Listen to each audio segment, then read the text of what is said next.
One of the most surprisingly poignant moments in Parshat Toldot comes right after Yaakov has tricked his father Yitzchak into giving him the blessings intended for his brother Esav.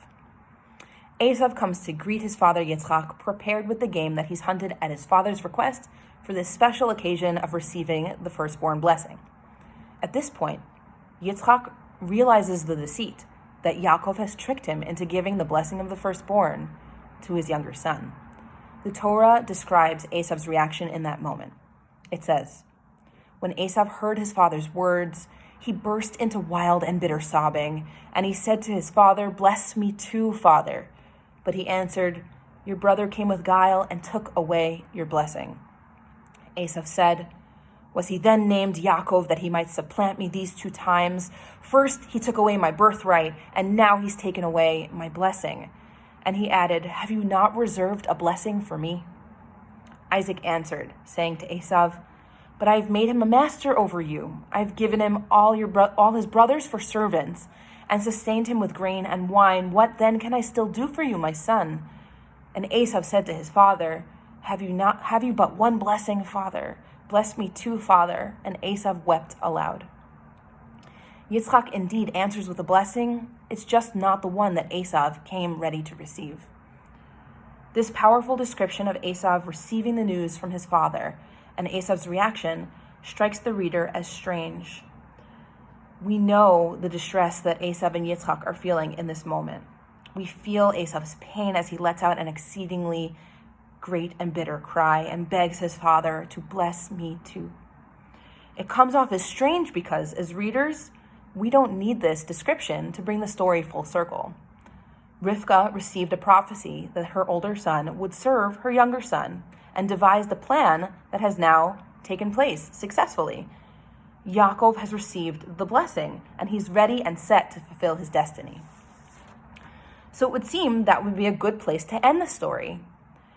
Why does the Torah take time to relate the tender moments in the immediate aftermath of Yaakov's exit?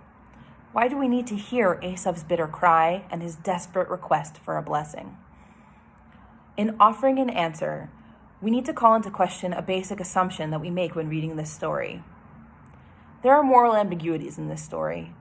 The blessings are intended by Yitzchak for his son Esav, but we know that Yaakov has rightfully purchased the birthright from Esav. Rivka and Yaakov carry out a plan where they deceive an aging and blind Yitzchak. But Rivka does this on the basis of a prophecy that her younger son will rule over her older son. Despite this ambiguity, when the rabbis interpret this story, they seem to primarily vindicate Yaakov and condemn Esav. For example, we know Esav as Esav Harasha, Esav the wicked, and is someone who goes out hunting and is cunning. Whereas Yaakov is described as an Ishtam Yoshev Ohalim. He is a quiet man who dwells in the tents. He studies Torah all day. Chazal have many midrashim to support the idea that Yaakov was acting rightfully when he stole the blessings. For example, in Breshit Rabbah, there's an interesting midrash where Yaakov is suddenly overcome with trembling, and he doesn't feel like he can sustain himself, hold himself upright in order to steal the blessings. His body becomes weak with fear. And so God sends 2 angels to hold him up physically in order to carry out this deceit of his father Isaac, of his father Yitzchak, and to receive the blessings. Rashi in his commentary also paints Esav to be wholly wicked and Yaakov to be wholly righteous. For example, Yitzchak requests that Esav go out and hunt and bring back prepared meat in order to before he receives the blessing for Yitzchak to eat. Rashi says that when Yitzchak tells Esav, "Go take your weapons," in order to go hunt, he's really warning Esav, don't hurry in getting an animal and killing an animal for me to eat, but rather be careful and make sure that you've thoroughly slaughtered and ritually slaughtered this animal in a proper way. Another example of Rashi's condemnation of Esav is found when Yaakov attributes his quick hunt to the help of God, mentioning God by name. And so Yitzchak grows suspicious. Who is this person that is mentioning God so much? It doesn't sound like my son Esav, because Esav doesn't speak that way. Yaakov mentions God. Esav is not a man of God. The Maharal, in his meta-commentary on Rashi, called the Gur Aryeh, flips Rashi's reading on its head.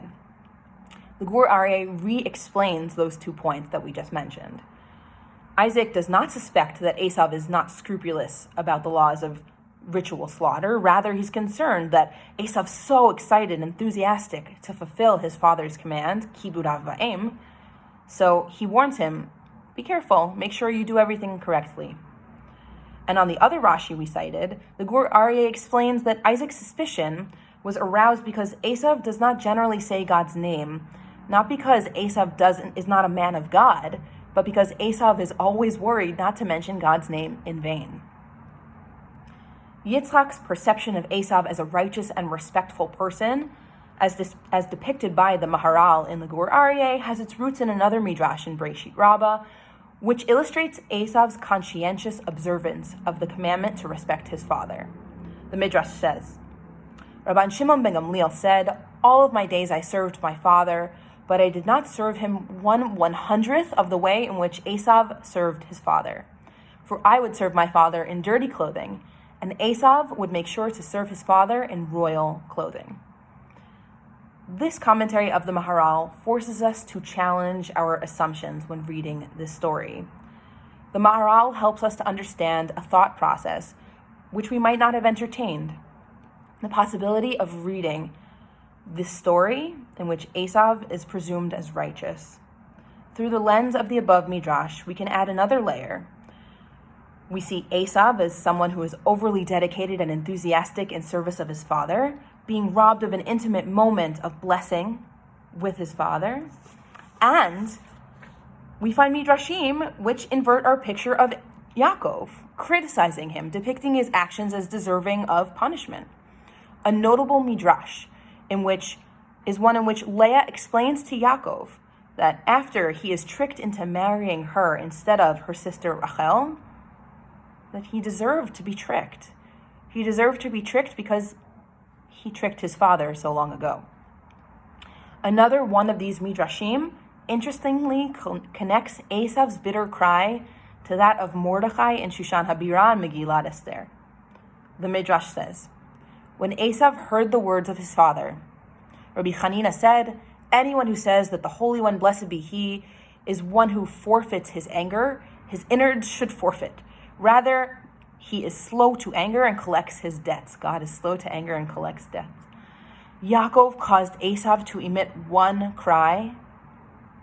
As it is written, when Esav heard the words of his father, he cried.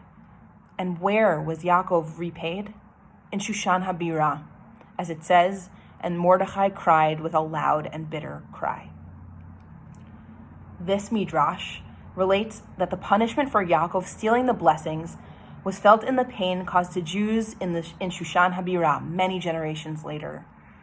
More than just a mere association of 2 verses, this midrash links Esav's cry to Mordechai's cry.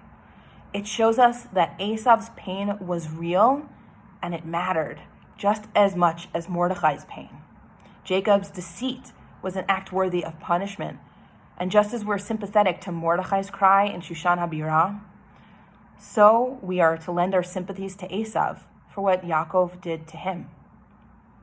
Therefore, one explanation for why the Torah includes this description of Esav's bitter cry is to serve as an entryway into a world where we can leave our own perspective, right? We're used to taking the perspective of Yaakov. But here we're supposed to open up and feel the pain of Esav. It is one in which we reconsider our notion of who was right and who was wrong. Hearing Esav's visceral reaction to being cheated of this moment and this blessing from his father, witnessing his bitter cry and his tearful pleading, we're able to identify with him. We can understand how he felt tricked, irrevocably wronged.